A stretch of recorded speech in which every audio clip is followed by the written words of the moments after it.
Today I got an email that really kind of enlightened me on a certain subject. It was a nice email, but it started with a, "Hey Charlie, one of the few females here that watch your content." And I threw my arms up in the air and had a little bit of a giggle. Haha, it's a good joke, but I'm sure a lot of women watch my content. If I had to spitball it and throw out a ballpark figure, I'd say maybe 30% female to 70% male. So I decided to investigate a little further to find out the exact number. So using YouTube's advanced demographic analytics, I found that it is a remarkable 8% female viewers. That's not great, that's not ideal. Brazilian fart porn has more female audience than I do, but it sounds about right the more I think about it. In fact, that's probably more than I should expect with the kind of content I make. It's often testosterone fueled for big muscly men like me. I make videos talking about the first time I tried to suck my own penis, so it really does make sense that it's kind of low. But I thought, you know what? I'm going to make a video for the 8% that are watching. What do women like on YouTube? I'm really not sure, clearly, but I do know that they like Jeffree Star's makeup. So I went out to Ulta and I bought Jeffree Star's newest palette, I think. I don't know, just I saw a Jeffree Star thing and I bought it.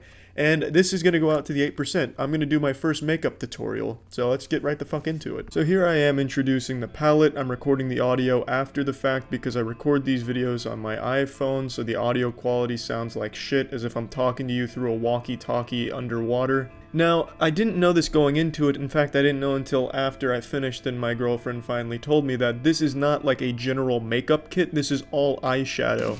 I didn't know that, so keep that in mind when watching this. Now, it comes with this cool little mirror. I didn't use the mirror very much, but I could see it being useful. Like, if you squat over it, you can get some, like, really good shots of your taint, and you could really see what's going on down there. But I really don't see myself using it other than for that purpose. I can see why people would, though. For beauty on the go, I could imagine it'd be great for traveling. Now, I also like how each of these flavors has their own little name. For example, the first couple all say, "Welcome to my channel," each word being a different color. I think that's very nice. Now let's get into it. Now, I asked myself, what would Jeffree Star do? Keep in mind, I don't know much about makeup application techniques, so I'm kind of just using this little paintbrush here that I found downstairs and kind of just slapping it on my nose. I didn't know much about makeup in general going into this, and I don't know much about makeup now after finishing it and getting my feet wet, but I wanted to ask myself what would Jeffree Star do in this situation, so I went for really bold approaches with my makeup, because like the back of the box says, he's all about bold statements. So that's what I tried to make here. However, the silver wasn't really, showing as prominently as I wanted it to. I was hoping I could look like Larry the Lobster from SpongeBob when he's the lifeguard. I wanted it to fucking glow, but I couldn't quite get that effect.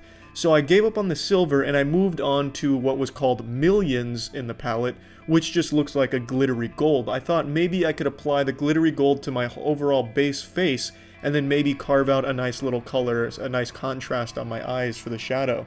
It didn't really work out as intended because, again, using the brush to apply the glittery gold, it just wasn't getting it on thick enough. I really wasn't feeling the full effect. I wanted to look like someone had just robbed Fort Knox and stolen gold and then painted their face with it. I was trying to look like Austin Powers Goldmember's wet dream, but I wasn't getting that effect with the brush. So I graduated from that and moved on to something a little more heavy duty.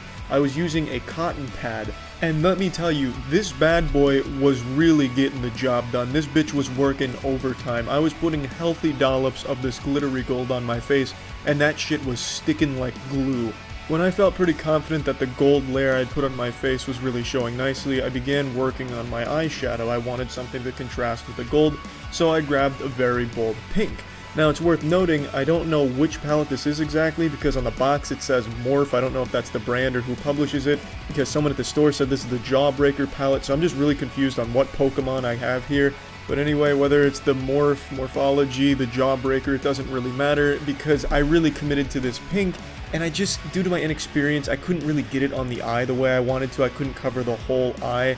So it just looks like Ed at the end of Ed, Edd n Eddy after one of his Jawbreaker scams goes awry and the cul-de-sac beats his ass. I just look like I've been into a fight and my shit's been handed to me. I also had the stupid fucking idea of putting green into it to try and make it look like a G.I. Joe or something where I'm wiping camouflage on me, but it ends up just looking like fungus as if my bruise has been infected, so that didn't really help with the look overall. So then I just gave up on that and I went back to pouring gold on my face. I know I called this a makeup tutorial, but it's more like a makeup review and how not to apply it.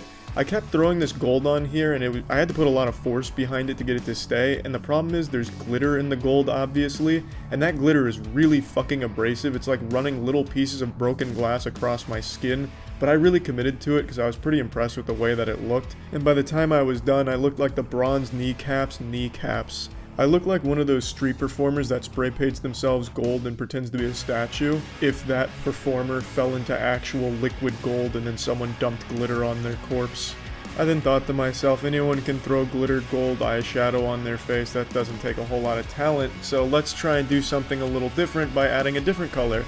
And it just became another one shade of this color. I grabbed a really harsh pink and it didn't blend as well as I thought it would, and I may have gone overboard because by the time I was done I looked like Red Skull from Captain America. I looked like someone had peeled off all the skin on my face. I was indistinguishable from a third-degree burn victim.